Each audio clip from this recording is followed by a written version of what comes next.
बाहर नहीं देखना है, शरीर को देखना है, ये शरीर है ना, क्योंकि दृष्टि पहले इस पे जाती है।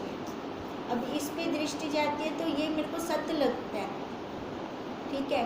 अब ये सत्य कैसे, जैसे हम कल कह रहे थे, हाथ को नहीं पता कि मैं हाथ हूँ, ठीक है, आँख को नहीं पता कि मैं आँख हूँ, है ना, ऐसे किसी भी अंग को नहीं पता।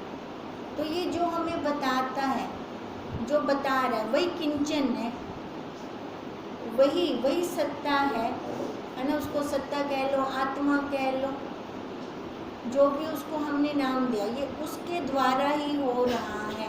तो वो क्या हमें दिखाई देती है, हमारा होमवर्क भी चल रहा है, ये भी वो हमें दिख रहा है, ऐसे ही अलग से दिख रहा है। ऐसे दो दिखती हैं, दो दिखते हैं इसमें, ये ऊपर वाला अलग, वो वाला अलग, है ना। जब अनुभूति करेंगे तब पता चलेगा ना।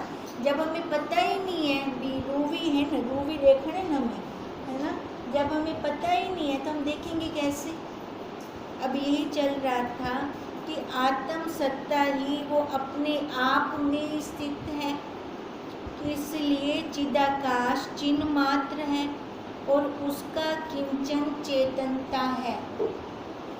अब चेतनता है, आँख से देखा जा रहा है, कान से सुना जा रहा है। कान अपने आप नहीं सुन सकता, आँख अपने आप नहीं देख सकती, कोई भी अंग अपने आप काम नहीं कर सकता।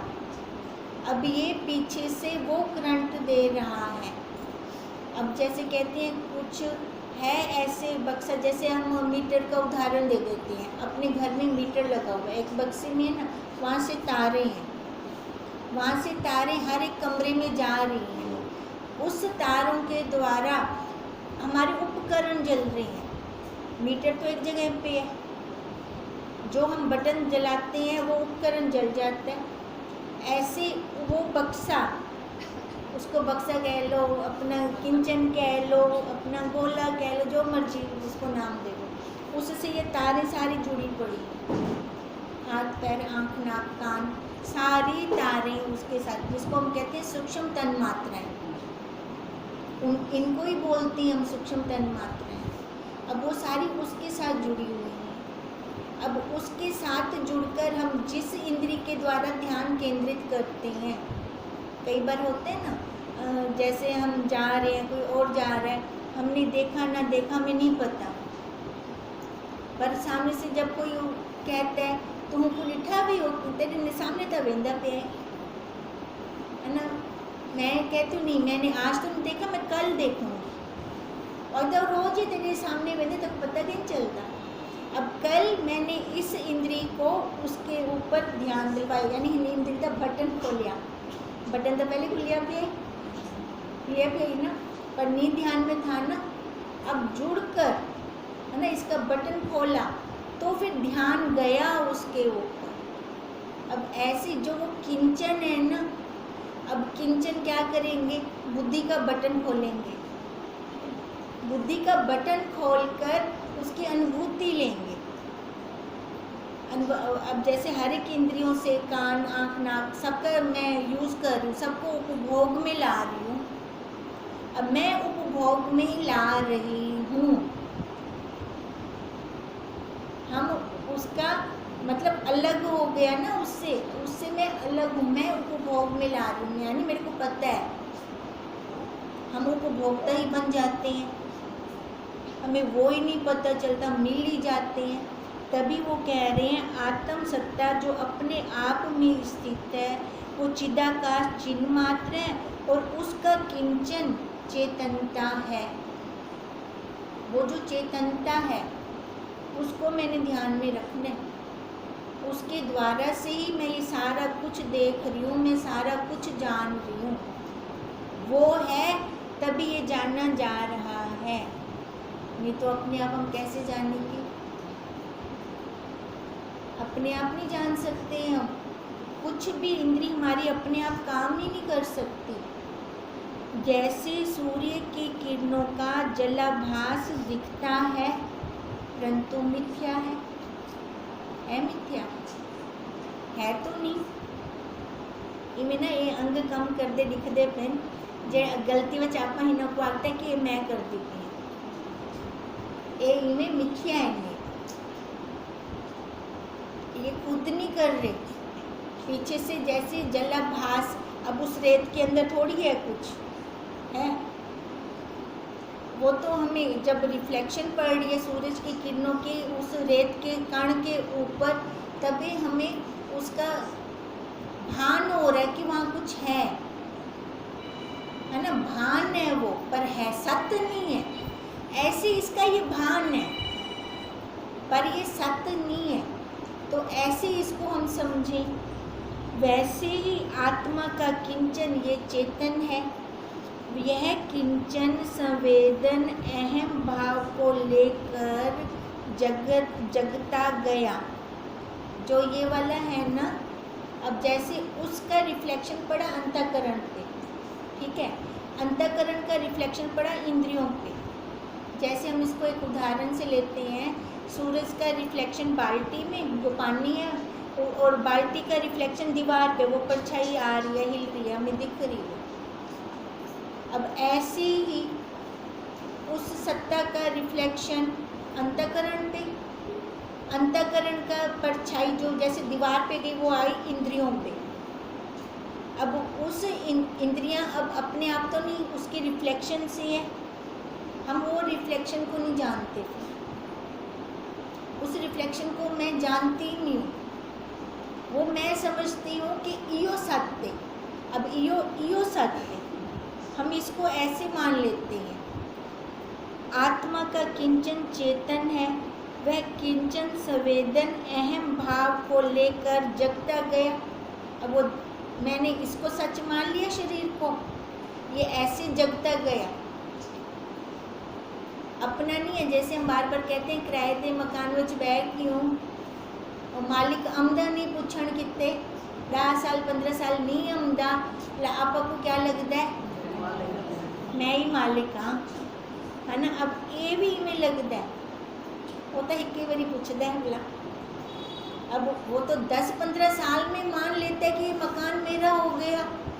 अब इस मकान का देखिए, इस मकान में कितने साल हो गए, है ना। खाली इसी जन्म के देख लें, इसी जन्म के देखिए कितने साल हो गए, और जन्मों जन्मों के जो संस्कार अलग से हैं वो अलग हैं।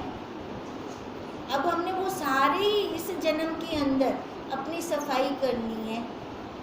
जैसे कहते हैं ना, वो कई की परतें जम जाती हैं, झाड़ू नाल साफ कहनी थी कई थी परत, उसके लिए खुरपा चलाना पड़ता है। अब वो खुरपा चलता है, दर्द होता है, फिर वही दर्द हो रहा है ना इसको। अब समझें, अब जितना दर्द हो रहा है अब हम सहन कर लेंगे, हमें पता चल गया कि इसमें हो रहा है, उससे अलग होकर उसको हम अनुभूति में ले आएंगे। इसका है, मेरा नहीं है, मैं जान रहा हूँ, ठीक है। अभी कर ले सफाई ये, तो अभी हमको गुरुदेव ने बहुत अच्छा मौका दिया है। वह किंचन संवेदन अहम भाव को लेकर जगता गया, और जैसे जैसे जगता है वैसा ही वैसा जगत होकर भासित होता है। अब हर एक की अंतःकरण की स्थिति अपनी अपनी, किसी की एक जैसी नहीं है। अब जो जिस गुण के अंदर है उसको सामने वैसे ही सारे दिखेंगे, उसकी वो गणना ही अपने हिसाब से करेगा। तभी हम बार बार यही कहते हैं कि जितना ज्ञान मेरे को अपने लिए है ना, मैं उतना ही अनुमान सामने वाले के लिए लगा सकती हूँ, उससे ज़्यादा नहीं लगा सकती, क्योंकि मेरी बुद्धि ही नहीं खुली उतनी। जब मेरी बुद्धि खुलेगी तब मैं जानूंगी ना, तभी हमारा जो होमवर्क चल रहा है ना, तभी मैं इसलिए कहती हूँ कि सबका अनुभव अपना अपना होगा, उसको जानने का।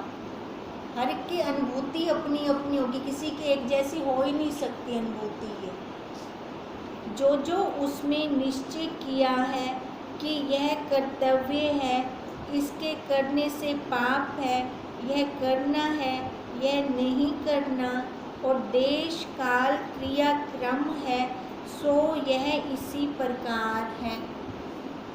अब देखो, जो जो उसमें निश्चय कर देता है, है ना। अब सबके, तभी हमने कहा सब अंदर संस्कार बाहर संसार, वो सबका अलग अलग, और संस्कार भी सबके अलग अलग, जो जिस हिसाब से निश्चय कर रहा है, जो जैसा मान रहा है अपने आप को, उसको सामने से वैसा ही दिखाई देगा, उससे वो अलग नहीं देख सकता। अब इसलिए कहते हैं वो कर्तव्य मान लेता है अपना, ये मेरा कर्तव्य है, ये मैं माँ हाँ मैं ना कर सकता कौन कर से। गुरुजी कहते हैं सब तो पहले तो कर्तव्य मानना छोड़, अपना कर्तव्य ना मान। किसका कर्तव्य है? शरीर का है ना कर्तव्य, वो अपने आप हो जाएगी। सबकी प्रारब्ध, पहले बनी प्रारब्ध, पीछे बना शरीर। अब जो इसकी प्रारब्ध में है वो सामने आता जाएगा, तो वैसे करती जा। फिर कहोगे फिर क्या सामने गलत आ जाए तो गलत कर दो? नहीं, फिर उसके लिए बुद्धि दी है परमात्मा ने, है ना, बुद्धि दी है। बुद्धि से सोच विचार कर। हमें स्वतंत्र क्यों कहा गया? बुद्धि के कारण कहा गया ना, है ना, पूरा अंतःकरण है, इसलिए हमें स्वतंत्र कहा गया। हम बंधन में आ भी सकते हैं और अपने स्वरूप की तरफ जा भी सकते हैं, पर याद रखें एक बात कि इस शरीर की प्रारब्ध है, ठीक है। अब किसी ने मेरे ऊपर डंडा नहीं मारा कि मैं अपने स्वरूप को ना याद करूं, उसमें रमण ना करूं। कोई मेरे को मार भी नहीं सकता डंडा कि तू ऐसे नहीं कर सकती, कोई मेरे को कह भी नहीं सकता, पर मैं स्वतंत्र हूँ। मैं अपने मन में किसको जगह देती हूँ, इससे किसी और को कुछ लेना देना नहीं है क्या? नहीं ना। हम सारे स्वतंत्र हैं कि मैं अपने मन में किसको स्थान देती हूँ। अगर मैं अपने मन में संसार को स्थान दूंगी तो संसार को तो देख लिया आज तक देख ही लिया, 50 साल के हैं तो देख ही लिया, क्या मिला वहाँ से? कुछ मिला? रिजल्ट मिला? अच्छा, कुछ नहीं मिला हो। तो अब एक बार मैं अपने स्वरूप को जगह, जो मैं आप हूँ, जो मैं स्वयं हूँ, उसको एक बार जगह देकर देख लूँ तो उसका रिजल्ट तो बहुत अच्छा है ना। उसका क्या रिजल्ट आया है? शांति, आनंद, है ना, जो हम चाहते हैं, कभी न खत्म होने वाला आनंद जो हम चाहते हैं वो आया।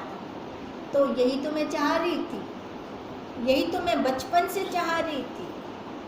हम सब वही चाह रहे थे, पर हमें डायरेक्शन नहीं पता था कैसे उस डायरेक्शन में जाएं। अभी गुरुदेव हमारी हेल्प कर रहे हैं हमको वहाँ तक पहुँचाने में।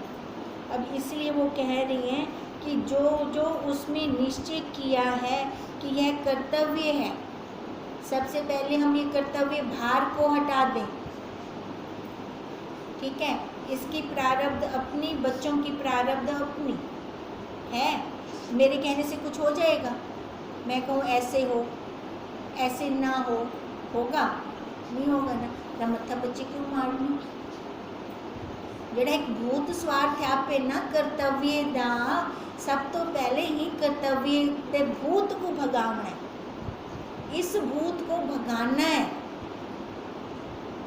स्वतः सिद्ध हो रहा है अपने आप। हम उस तरफ जाते नहीं हैं, हम देखते नहीं हैं। अगर रुक कर देखेंगे तो कर्तव्य नहीं आएगा। जब कर्तव्य का भार खत्म हो गया फिर ये आसानी से होगी इसकी लीला, है ना, आसानी से ये चलेगा फिर, क्योंकि मेरी दृष्टि कहाँ पर होगी? अपने स्वरूप में। तभी बार बार कहते हैं जैसी दृष्टि वैसी सृष्टि। अब सृष्टि वैसी बन जाएगी, उस सृष्टि के अंदर आनंद है और इस सृष्टि में आनंद नहीं है। हम सारे चाहते भी तो वो वाला आनंद है ना। तो उसलिए मेरे को अपनी दृष्टि को सही करना पड़ेगा, हम कहें दृष्टि सही ना हो और मैं सही सही देख लूं, होगा? कभी नहीं होगा। वो भूल भुलैया मैं अपने अंदर ही मारूंगी, फिर पानी में मंधानी, कर नहीं पाऊंगी कुछ। यह ऋषि सो इसी प्रकार है, यह नहीं करना और देश काल की क्रियाक्रम सो यह इसी प्रकार है। ये कर्तव्य हटाना है, सबसे पहले ये भूत को हटाना है। यह ऋषि है, यह देवता है, यह मनुष्य है, यह द्वैत्व है, यह धर्म है, यह कर्म है। इससे इनका बंधन है। अगर हम ऐसे कर्तव्य मानकर चलते रहेंगे ना, तो सबसे बड़ा बंधन है। अब जैसे अब सावन के दिन चल रही हैं, सोमवार का व्रत रख रही हैं, है ना? ये बंधन थी, वैसे रखते हैं, ठीक है। अब कहते हैं व्रत रख। अब व्रत का क्या मतलब है? व्रत का तो मेरे को ये रखना है कि उस दिन मेरे को गुस्सा ना आए, है ना? भी मतलब छल कपट ना हो किसी से, ये ध्यान रखना है ना। तो व्रत रखने का हमारे ऋषिवर कहते हैं, हमारे गुरुवर कहते हैं, व्रत रखने के लिए क्यों कहते थे, इसके पीछे भी वो एक कारण है। वो ये कहते थे जिस दिन अन्न नहीं खाता ना बंदा, मुंडा मन ज़्यादा का नहीं चलता। फिर किसी से कैसे अपशब्द बोलेगा, किसी से कैसे ऊंची आवाज़ में बात करेगा, क्योंकि उसके दिमाग में होता है आज व्रत है, होता है। पर जब हम व्रत रख कर फिर हम गुस्सा करें, क्रोध करें, लघु को व्रत रखने का कोई फायदा क्या नहीं, उस व्रत का कोई फायदा नहीं है। फिर इससे अच्छा तो रोटी खा ले, जान छोड़। नहीं तो एक अहम और ऊपर चढ़ जाता है। पहले वाला अहम तो मरता नहीं, पहले वाला अहम तो ख़त्म होता नहीं, है ना? वो भी एक कर्तव्य बन गया मेरा कि जब सावन के सोमवार आएंगे तो मैंने व्रत रखनी है। ये भार हो गया ना ऊपर, भार से नहीं जीना, भार से अपना काम नहीं हो पाएगा। अपना काम होने आसानी से, सरलता से, जो सरलता के साथ होगा वो अपना होगा। यह ऋषि है, यह देवता है, यह कर्म है, इससे इनका बंधन है, इससे इनका मोक्ष है। अब देखो, अगर बंधन है तो मोक्ष भी है? एक के साथ दूसरा सापेक्ष खड़ा है। तो हम बंधन में कब हैं? हम बंधन में हैं। कोई हमें बंधन में डाल सकता है? तो हम क्या हैं? छुट्टे छुट्टाई हैं, सच्चिदानंद है ना? तो वो मोक्ष ही कह लो, मुक्त हैं। फिर मतलब अब जो हम कह रहे हैं ना मुक्त हैं, याद रखना ही आगा। जो मुक्त होता है ना वो किसी के बंधन में नहीं आता, है ना? यहाँ पे तो हम बहुत आसानी से मान जाते हैं हम मुक्त हैं। अब यही बात हमें घर में भी माननी है। जहाँ पे हमारा लेन देन का चक्कर चल रहा है वहाँ पे भी माननी है हमें ये वाली बात। हे बधिक, जो आदि नीति रची है वह वैसी ही अब तक स्थित है ना? जो नीति बनाई उसने शुरू में वैसी की वैसी है, वो तो नहीं बदली। उसने तो नहीं कहा तू जीव बन जा, उसने ऐसा तो नहीं कहा मैं तेरे अंदर ब्रह्म कट गिंदा, किया कुछ ने ऐसे नहीं। पर क्या हुआ कि हम अपने संस्कारों से आगे संसार में चले गए। वो अब तक वैसी की वैसी स्थित है, अन्यथा नहीं होती। उसी में कारण कार्य क्रम है। प्रथम जो सृष्टि उपजी है वह बुद्धि पूर्वक नहीं बनी। आगे अब असली चीज, ये बुद्धि जो प्रथम में सृष्टि हुई ना वो बुद्धि पूर्वक नहीं थी। वो तो मतलब अपने, जैसे उसका उदाहरण लिया था हमने, वो जब नारद मुनि गए, है ना? बच्चा सोया हुआ था, है ना? तो उसके मन में कुछ नहीं आया ना, उसने अपनी बुद्धि नहीं लगाई थी तब भी मैं इनको खाना भी खिला रही हूँ और ये मेरे बच्चे को लात मार के रुला भी रही हैं, तब उसकी बुद्धि नहीं चली थी।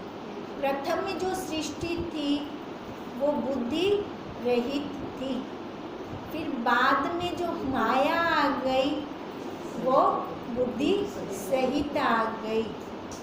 अब जब बुद्धि चलने लग गई तो बुद्धि चलने से क्या रिजल्ट निकला?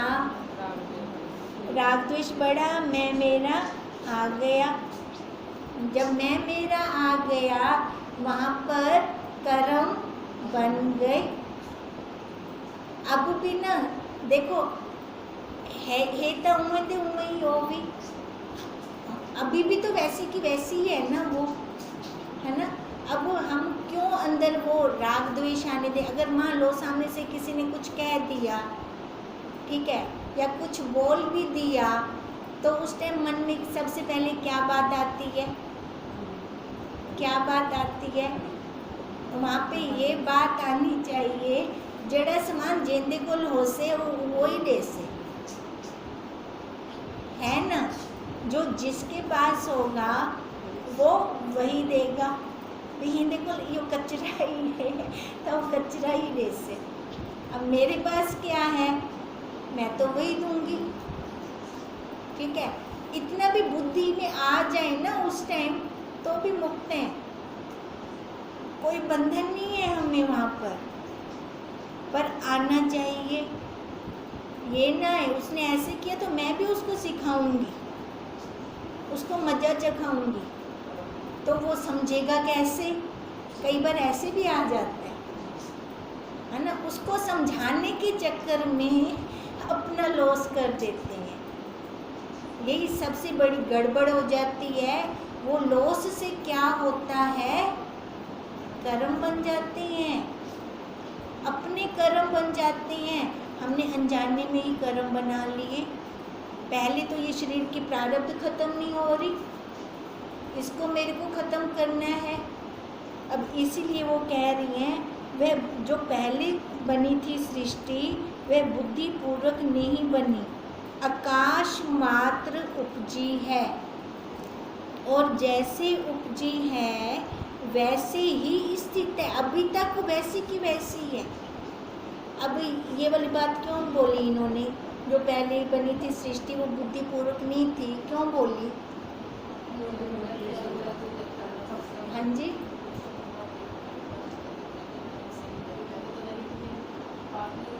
हाँ पहले ऐसे हो गई, है ना।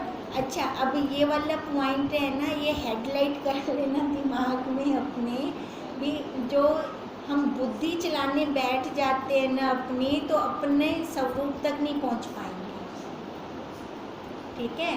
अगर हम अपनी बुद्धि चलाने बैठ जाएंगे और जो हमारा फोकस है, जिसलिए यहाँ हम आते हैं विचार की क्लास में, वहाँ तक नहीं पहुँच पाएंगे, फिर पीछे रह जाएंगे।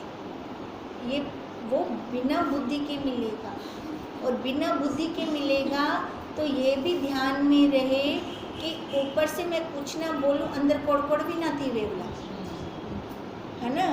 कहीं फिर अंदर बुद्धि से हम उसको मलते रहें, वैसा भी ना हो। अंदर शांत हो, अपनी ही युक्ति से ये शांत हो, फिर तो सही बात है कि उन्होंने हमें याद करवा दिया। जो पहले की सृष्टि थी बिना बुद्धि के थी, अब भी तो हम बन सकते हैं। वाकई हो तक भी उम्मीद है, पर आप उम्मीद बरसों ता हो से अगर हम बुद्धिजीवी बन जाएंगे फिर नहीं होगा। वैसे ही वो स्थित है।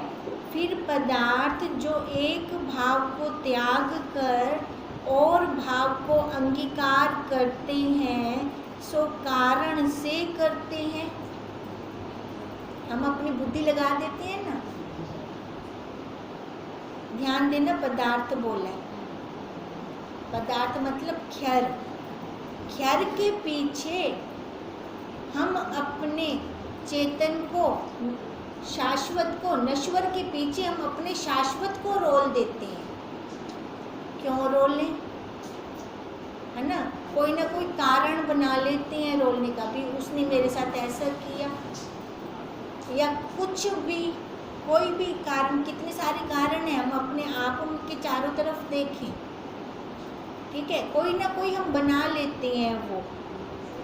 सो कारण से करते हैं, कारण बिना नहीं होते। कारण बन गया ना, कारण से हमारा कर्म बन गया ना। अब वो कारण के बिना थोड़ी बना, मैंने कुछ मिलावट की बीच में कि अब तक, हाँ बुद्धि की मिलावट कर दी मैंने, हाँ बुद्धि की मिलावट कर दी बीच में। अब तक हम देखें, शुरू से हम वही थे, ब्रह्म थे, ठीक है। अब तक हम मुक्त क्यों नहीं हुए, हम क्यों घूम रहे हैं? गुरुदेव कहते तेरी हड्डियां ते पहाड़ बन चुके हैं, सुधर वन होड़ भी। तो यानी इतने जन्म लिए ना, अब इतने जन्म लिए तो इसका मतलब अभी तक मैं सुधरी नहीं हूँ। अब सुधरूंगी, अब तभी ये हम संकल्प है हमारा कि ये मेरा लास्ट जन्म है, तभी हम ये बार बार संकल्प करते हैं, क्योंकि अब मेरे को मिलावट नहीं करनी है मिलावट नहीं, अब नहीं करनी मिलावट, ठीक है। तभी वो कह रही है कारण बिना नहीं होते, क्योंकि प्रथम सृष्टि अकारण हुई है, उसके बाद जो सृष्टि हुई है कारण सहित हुई है। पहले में अकारण थी, उसमें बुद्धि नहीं थी। अब जब बुद्धि की मिलावट हुई तो फिर कारण बन गया इसका, और पीछे से सृष्टि काल में कारण कार्य हुए हैं, फिर उसके बाद कारण और कार्य चलते आए हैं, ठीक है। अब इसका मतलब शुरू में जो थी वो बिना कारण के सृष्टि थी, प्योर थी, उसमें मिलावट नहीं थी। बाद में बुद्धि की मिलावट हो गई। परंतु हे बदिक, जिन पुरुषों को आत्मा का साक्षात्कार हुआ है, उनको यह जगत कारण के बिना ब्रह्म स्वरूप ही भासित होता है। अब सारे वही जीव तो नहीं है ना, हर युग में ब्रह्मज्ञानी संत भी तो हुए हैं, हर युग में हुए हैं, तो वो कैसे ब्रह्मज्ञानी हो गए? बुद्धि रही तो गया, साक्षात हो गया, जो हो गया वो बुद्धि सहित हो गया, वो बुद्धि सहित जीव बन गए, रहित बन गया अपने स्वरूप में, रहित अपने स्वरूप में। उन्होंने जान लिया ये नश्वर है ना, उन्होंने जान लिया। अब ऐसा तो नहीं है कि उनको अपने आस पास से कुछ बुरा नहीं मिला होगा, मिला होगा। उन्होंने यही युक्ति ली होगी, जड़ा समान जेंदे खोले वही वैसे, यही युक्ति ली होगी, है ना। तब उनको उठाया नहीं उन्होंने, मला नहीं उन्होंने, तो वो वैसे के वैसे रह गए। उनके प्रति उनके मन में कुछ द्वेष भाव नहीं आया, तभी बच गए ना वो अपने स्वरूप में ही रहे। अब कहते हैं इसी कारण से जो भूल गए, उसी कारण से सृष्टि कारण कार्य बन गया, और जो नहीं भूले वो ब्रह्म ज्ञानी वैसे के वैसे ही रह गए। ओम तम नमामि।